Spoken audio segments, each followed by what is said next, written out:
नमस्कार दोस्तों, मैं चिराग शर्मा स्वागत करता हूं आपका इस वीडियो में। दोस्तों, इस वीडियो में बात करेंगे हम उन क्वेश्चंस के बारे में जो किसी प्रोडक्शन इंजीनियर या प्रोडक्शन सुपरवाइजर से इंटरव्यू के दौरान पूछे ही जाते हैं। और मैं गारंटी के साथ कह सकता हूं कि अगर आप ये क्वेश्चन करके जाते हैं तो आप इंटरव्यू को आराम से क्लियर कर लेंगे और एक अच्छी सैलरी ले पाएंगे। साथ ही साथ मैं आपको ऐसे क्वेश्चन भी कराऊंगा जो आपसे इंटरव्यू में डेफिनेटली पूछे जाएंगे, 100% पूछे जाएंगे। तो आइए दोस्तों, वीडियो को स्टार्ट करते हैं। सबसे पहला क्वेश्चन ये आपसे 100% आपसे पूछा ही जाएगा इंटरव्यू में। सबसे पहला क्वेश्चन है ये सबसे बेसिक क्वेश्चन है, सबसे खतरनाक क्वेश्चन है, सबसे अच्छा क्वेश्चन है। पहला क्वेश्चन है, explain various manufacturing defects in your product. आपके यहाँ पे जो प्रोडक्ट बनता है उसमें कौन कौन से मैन्युफैक्चरिंग डिफेक्ट्स आते हैं, आपके जो डिपार्टमेंट में जो प्रोडक्ट बन रहा है उसमें कौन कौन से मैन्युफैक्चरिंग डिफेक्ट्स आते हैं, आपको ये एक्सप्लेन करना है।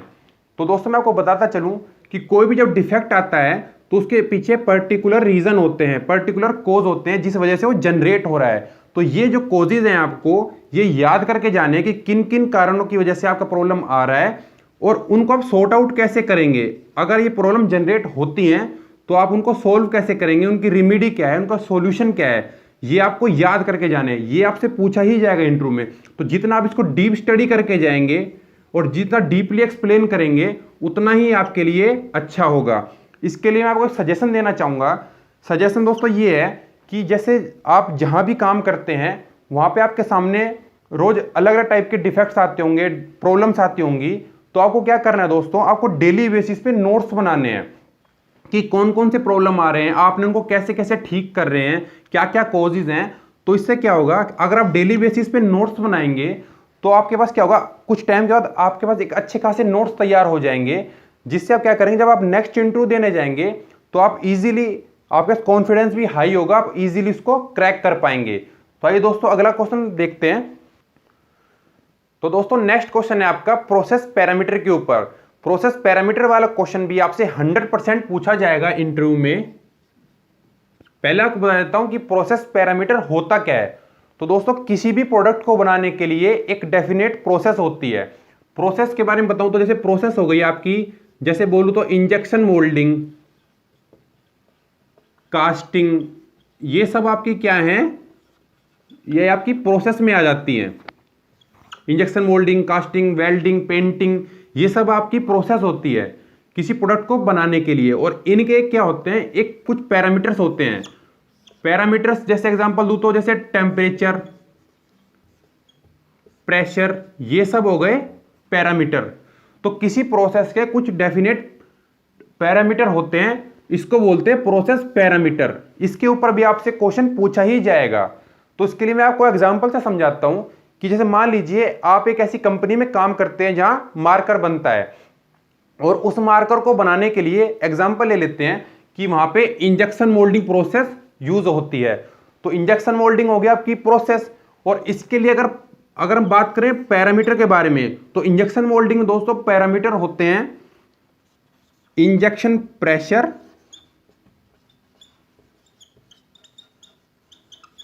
और ले सकते हैं हम इंजेक्शन स्पीड, होल्डिंग टाइम,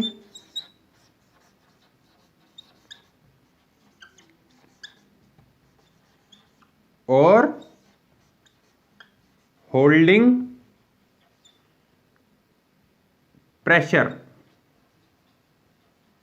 ये मैंने आपको एग्जांपल के लिए 4 पैरामीटर बताए हैं, injection pressure, injection speed, holding time और होल्डिंग प्रेशर। इसके अलावा बहुत सारे पैरामीटर होते हैं दोस्तों।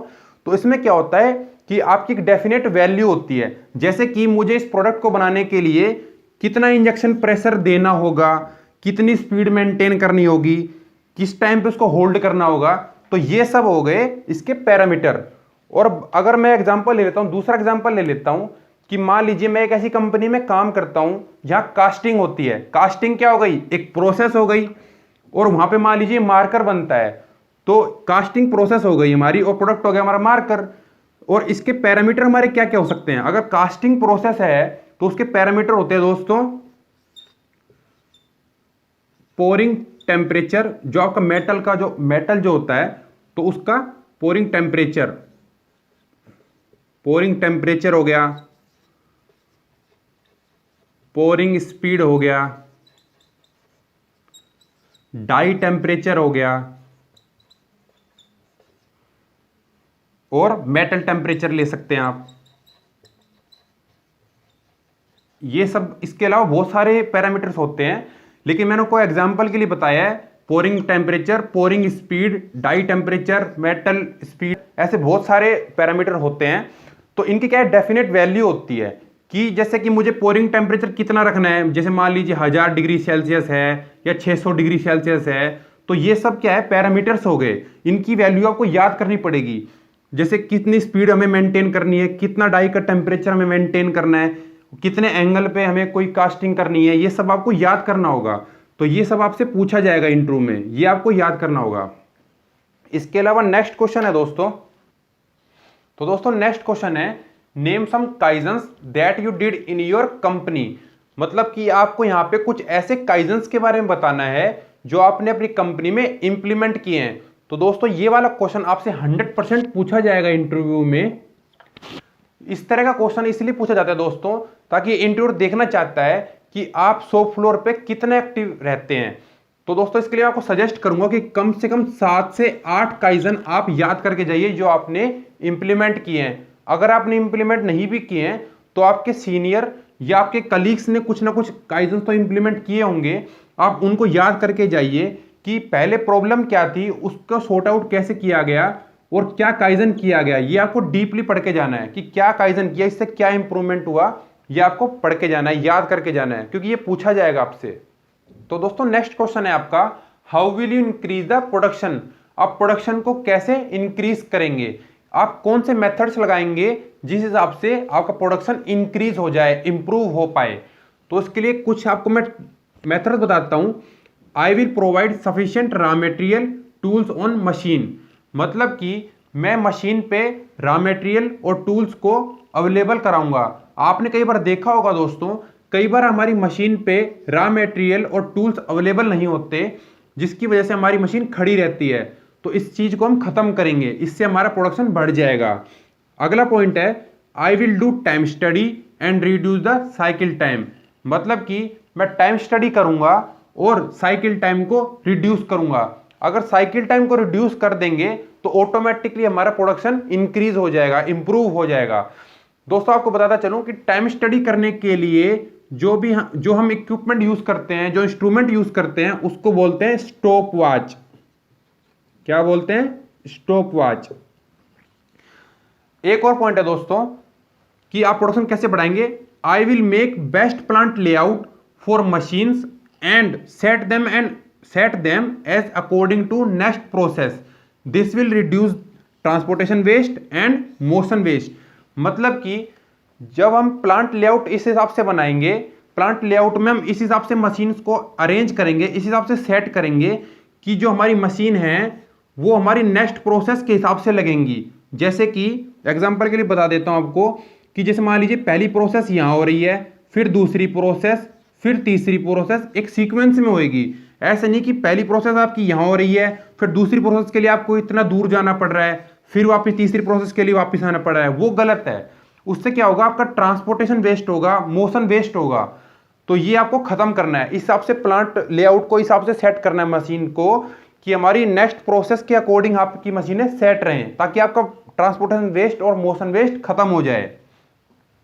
अब नेक्स्ट पॉइंट है, I will motivate the operators to increase the production. मैं अपने ऑपरेटर्स को मोटिवेट करूंगा प्रोडक्शन बढ़ाने के लिए। तो दोस्तों इसमें क्या बोल सकते हैं, आप बोल सकते हैं कि हम उनको ट्रेनिंग प्रोवाइड कराएंगे, उनकी स्किल्स को इंप्रूव करेंगे, जिससे हमारा प्रोडक्शन बढ़ जाएगा, मोटिवेट करेंगे। यहाँ पे आपको कभी भी नेगेटिव पॉइंट नहीं बोलना है। नेगेटिव पॉइंट जैसे कि मैं उनका गेट बंद कर दूंगा और उनकी सैलरी कटवा दूंगा, ये आपके नेगेटिव पॉइंट है, ये आपको बिल्कुल भी नहीं बोलना है। आपको सिर्फ पॉजिटिव पॉइंट्स बोलने हैं कि मैं उनको मोटिवेट करूंगा, इनकी स्किल्स को इंप्रूव करूंगा, उनसे बात करूंगा कि कैसे हम प्रोडक्शन को बढ़ा सकते हैं। आपको ये वाले पॉइंट्स बोलने हैं। तो दोस्तों नेक्स्ट क्वेश्चन है, how will you maintain quality with the production. आप प्रोडक्शन के साथ साथ क्वालिटी को कैसे मेंटेन करके चलेंगे। तो दोस्तों आपको पता है कि किसी भी प्रोडक्ट की क्वालिटी आजकल बहुत इंपॉर्टेंट है। ऐसा नहीं कि आप प्रोडक्शन में है तो केवल आपका काम है प्रोडक्शन को मेंटेन करना, आपको क्वालिटी भी मेंटेन करके चलनी पड़ेगी। तो आइए दोस्तों इसका आंसर समझते हैं। I will provide training to operators, मैं ऑपरेटर्स को ट्रेनिंग प्रोवाइड करूंगा। Through training their skills will be improved, जैसे जब मैं ट्रेनिंग प्रोवाइड करूंगा तो ट्रेनिंग में उनको बताऊंगा कि कौन कौन से डिफेक्ट आते हैं, कैसे कैसे आप उसको आइडेंटिफाई कर सकते हैं। तो इससे क्या होगा, उनकी स्किल इंप्रूव होगी और इससे क्या होगा, अल्टीमेटली आपकी क्वालिटी को इंप्रूव करने में आपको मदद मिलेगी। तो आप क्या क्या बोल सकते हैं कि हम ऑपरेटर को ट्रेनिंग प्रोवाइड करेंगे। दूसरा पॉइंट आप बोल सकते हैं I will check the quality of product according to control plan, कि मैं टाइम टू टाइम बेसिस पे प्रोडक्ट की क्वालिटी को कंट्रोल प्लान के हिसाब से चेक करूंगा। कंट्रोल प्लान दोस्तों होता है एक ऐसा प्लान जिसमें सब कुछ मेंटेन किया हुआ होता है कि आपको कौन सा पीस कितने टाइम के बाद चेक करना है, कितने पीस आपको चेक करने हैं, तो वो सब लिखा होता है कंट्रोल प्लान में।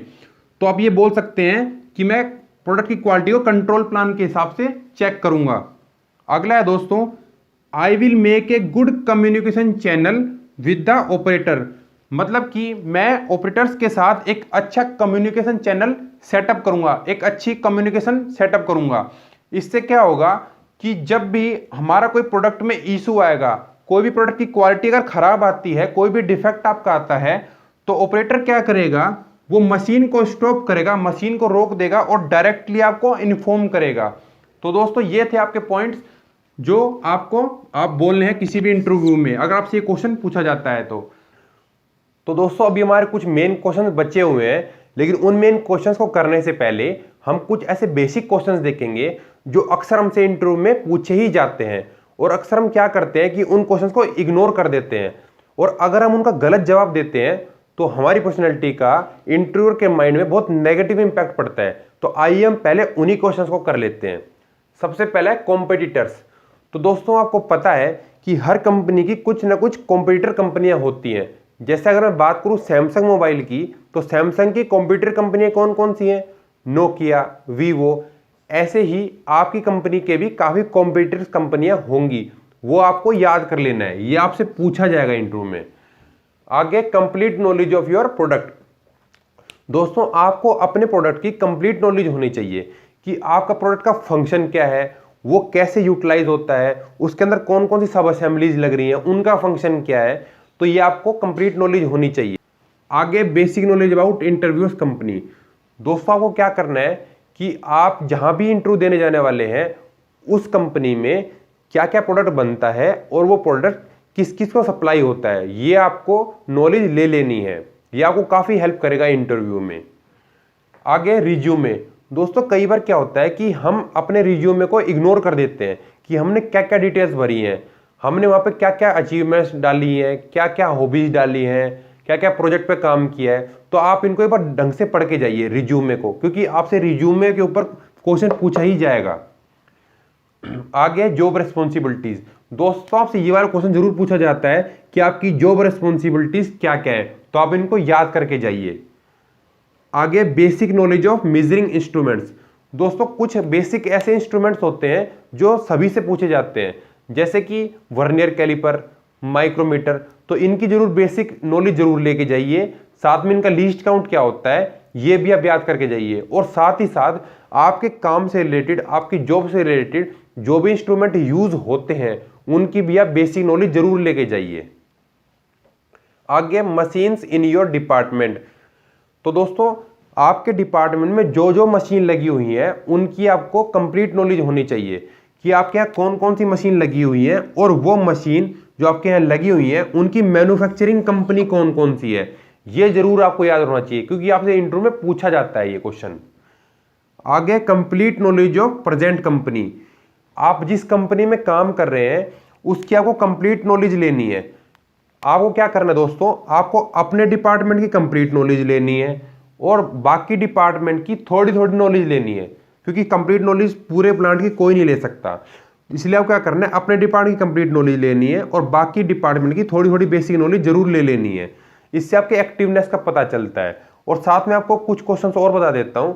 आपको क्या करना है, आपको आपके जो कंपनी में सभी डिपार्टमेंट के एचओडीज है उनके नाम याद कर लेने हैं, क्योंकि आपसे पूछा जा सकता है कि आपके यहाँ डिजाइन कौन देख रहा है, क्वालिटी कौन देख रहा है, मेंटेनेंस में कौन है, तो थोड़ा सा एचओडीज के नाम एटलीस्ट आप याद करके जाइए। आगे सर्टिफिकेट्स, आपकी कंपनी के पास कौन कौन से सर्टिफिकेट्स हैं ये आपको याद रखना है। और है रॉ मटेरियल, आपके डिपार्टमेंट में जो भी माल आता है वह वो कहाँ से आता है, वो रॉ मटेरियल कहाँ से आ रहा है, ये आपसे क्वेश्चन पूछा जा सकता है, तो आपको ये भी याद रखना है। बाकी आपसे क्वेश्चन ये पूछा जाता है कि आपके अंडर कितने मैन पावर है, को कितने वर्कमैन आपके यहाँ काम करते हैं, तो ये भी आपको याद करके जाना है। आइए बात करते हैं अपने मेन क्वेश्चंस के बारे में। दोस्तों नेक्स्ट क्वेश्चन है, what is your daily work management on shop floor. आपका शॉप फ्लोर पे डेली वर्क मैनेजमेंट क्या है। डेली वर्क मैनेजमेंट को DWM भी बोलते हैं, DWM। तो दोस्तों इस क्वेश्चन में आपसे पूछा जा रहा है कि आप एक दिन में कौन कौन सी एक्टिविटीज करते हैं। इंटरव्यूअर आपसे पूछना चाह रहा है कि आप कोई वैल्यू एडिड एक्टिविटीज करते भी हैं या नहीं, तो आप अपने हिसाब से इसका आंसर दे सकते हैं कि आप कौन कौन सी एक्टिविटीज करते हैं अपनी शिफ्ट में। तो बाकी अगर मैं अपने हिसाब से आंसर दूं आपको, तो मैं आपको एक सैंपल आंसर बता देता हूं। मेरे हिसाब से आप ऐसा बोल सकते हैं कि जब शिफ्ट स्टार्ट होती है तो आप 5 मिनट का एक ब्रेक लेते हैं, जिसमें आप क्या करते हैं, 5 मिनट के ब्रेक में आप डिस्कस करते हैं रिजेक्शन के ऊपर और प्रोडक्शन के ऊपर कि पिछली शिफ्ट में क्या क्या पार्ट रिजेक्ट आए और कितना प्रोडक्शन हुआ। उसके बाद आप क्या करते हैं, उसके बाद आप उस ब्रेक को खत्म करके आप अपनी शिफ्ट में मैन पावर को लाइन पे डिप्यूट कर देते हैं बेस्ट तरीके से कि हमारा प्रोडक्शन ज़्यादा से ज़्यादा हो सके। आप प्लान के हिसाब से अपनी मैन पावर को डिप्यूट कर देते हैं। उसके बाद क्या करते हैं, आप जब लाइन स्टार्ट हो जाती है उसके बाद आप चेक करते हैं कि हमारा प्रोडक्ट सही आ रहा है या नहीं आ रहा है। अगर सही आ रहा है तो सही है, और नहीं आ रहा है तो आप उस पर एक्शन लेते हैं। जो रिजेक्ट बन रहा होता है उस पर आप एक्शन लेते हैं कि किस हिसाब से इसको ठीक किया जाए।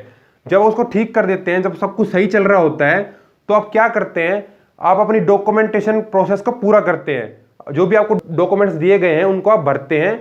उसके बाद क्या बोल सकते हैं, आप बोल सकते हैं कि 4 घंटे बाद हमारी एक रिजेक्शन मीटिंग होती है जिसमें क्वालिटी हेड, हमारे प्रोडक्शन हेड और मैं और ऐसे अदर डिपार्टमेंट्स के लोग इन्वॉल्व होते हैं, और हम डिस्कस करते हैं कि हमारा कौन कौन सा रिजेक्ट पार्ट बन रहा है, तो उस पर हम एक्शन लेते हैं, उस प्रॉब्लम को हाईलाइट करते हैं, उस पर कापा बनाते हैं, कापा, उसको कापा भरते हैं। कापा होता है corrective action and preventive action, उस पर हम एक्शन लेते हैं। उसके बाद हम क्या करते हैं, जब मेरी शिफ्ट खत्म होने वाली होती है उससे 1 घंटा पहले मैं इंप्रूवमेंट एक्टिविटी करता हूं कि क्या क्या मैं शॉप फ्लोर पे इंप्रूवमेंट कर सकता हूं, और जैसे कि मैं काइजन भरता हूं, मैं सजेशन देता हूं, तो इस हिसाब से आप बोल सकते हैं आप इंप्रूवमेंट एक्टिविटीज भी करते हैं। आइए बात करते हैं अगले क्वेश्चन के बारे में। तो दोस्तों नेक्स्ट क्वेश्चन है, how do you plan daily production and various shift. मतलब कि डेली बेसिस पे आपको कौन कौन सा प्रोडक्ट बनाना है, कितना कितना बनाना है, ये सब प्लानिंग आप कैसे करते हो। तो ये आपसे प्लानिंग के ऊपर क्वेश्चन पूछा जा रहा है। तो दोस्तों आपको आंसर देना है कि सबसे पहले मार्केटिंग टीम पीपीसी डिपार्टमेंट को प्लान हैंड ओवर करती है। पीपीसी डिपार्टमेंट हमें प्रोडक्शन डिपार्टमेंट को हैंड ओवर करता है कि आपको वीकली बेसिस पे, मंथली बेसिस पे कितना कितना प्लान बनाना है, क्या क्या बनाना है। तो हमें वीकली बेसिस पे और मंथली बेसिस पे हमें प्लान मिल जाता है।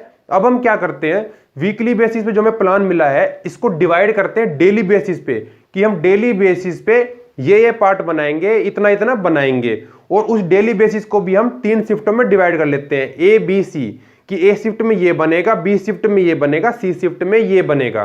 तो शिफ्ट में हम डिवाइड कर लेते हैं, और हम क्या करते हैं, इसको, इस प्लान को हम नोटिस बोर्ड पे लगा देते हैं, और हम इसको मॉनिटर करते रहते हैं कि हमारा कितना पार्ट बन गया है, अभी क्या क्या बनाना है, क्या क्या बचा हुआ है, ये सब हम मॉनिटर करते रहते हैं। और जो भी हमारा प्रोडक्शन, जो भी हमें पार्ट को प्रोड्यूस करने के लिए रॉ मटेरियल है, टूल्स है, वो सब हम प्रोवाइड कराते रहते हैं। इस तरह से हमारा डेली बेसिस पे हम प्लानिंग करते हैं।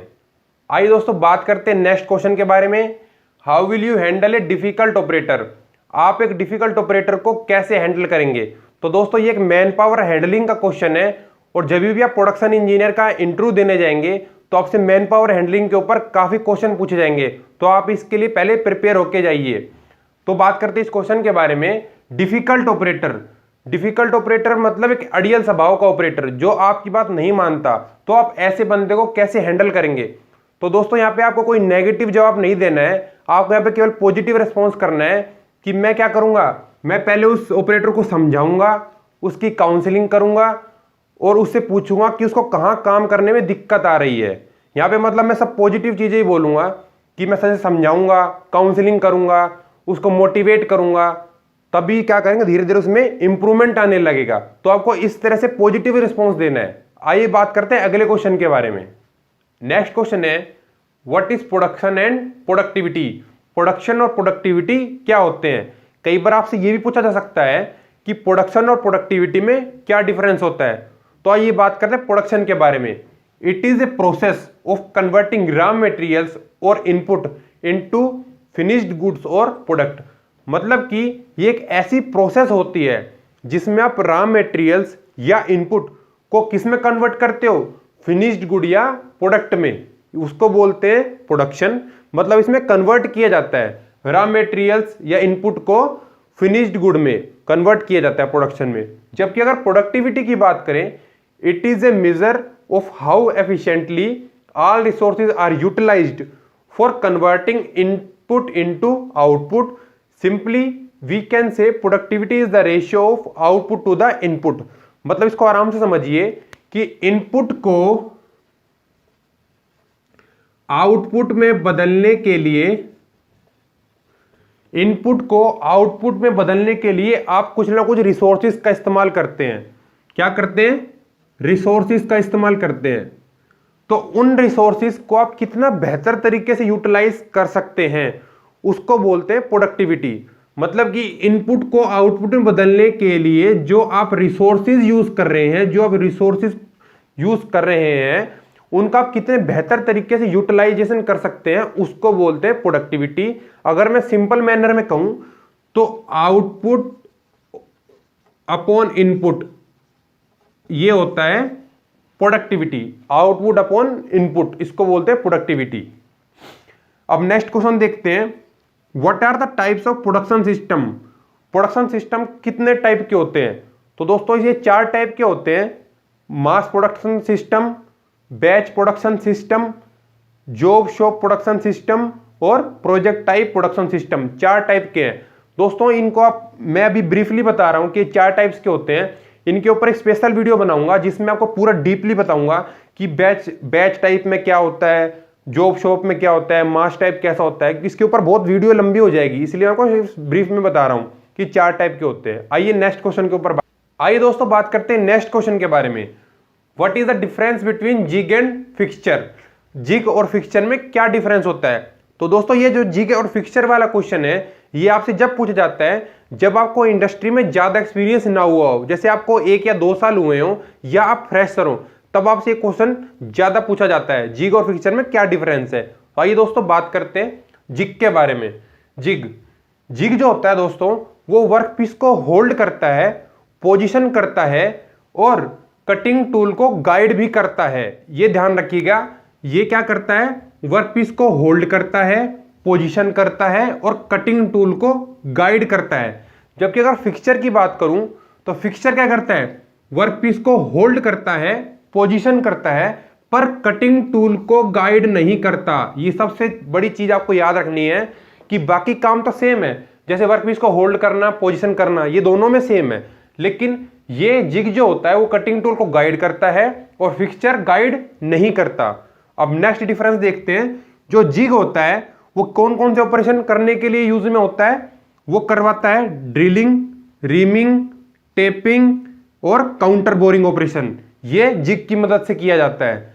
जबकि अगर फिक्सचर की बात करें तो इसमें कौन कौन से ऑपरेशन करने में मदद करता है fixture, milling, grinding, shaping, turning, planning और वेल्डिंग ऑपरेशन। ये इन दोनों में डिफरेंस था। तो दोस्तों मैं आपको बताना चाहूंगा, इसके अलावा मैंने बहुत सारी वीडियोस और बना रखी हैं जो आपको इंटरव्यू क्रैक करने में मदद करेंगी, जैसे कि interview questions for quality engineers. Quality engineer से कौन कौन से क्वेश्चन इंटरव्यू में पूछे जाते हैं, इनके ऊपर एक वीडियो बना रखी है। प्रोडक्शन इंजीनियर से कौन कौन से क्वेश्चन पूछे जाते हैं इंटरव्यू में, इसके ऊपर एक वीडियो बना रखी है। इसके अलावा 7QC tools, lean manufacturing, FMEA, cycle time, takt time, lead time, YY analysis, just in time, SPC, 5S, poka yoke, kaizen और इसके अलावा बहुत सारी वीडियोज़ हैं जो मैंने बना रखी है। उन सभी वीडियोस को मैंने एक प्लेलिस्ट में डाल दिया है और उस प्लेलिस्ट का लिंक आपको इस वीडियो के डिस्क्रिप्शन में मिल जाएगा, तो आप वहां पे जाके मेरी सारी वीडियोस देख सकते हैं। अगर आपको वीडियो अच्छी लगी हो तो लाइक करें, शेयर करें, सब्सक्राइब करें। थैंक यू दोस्तों।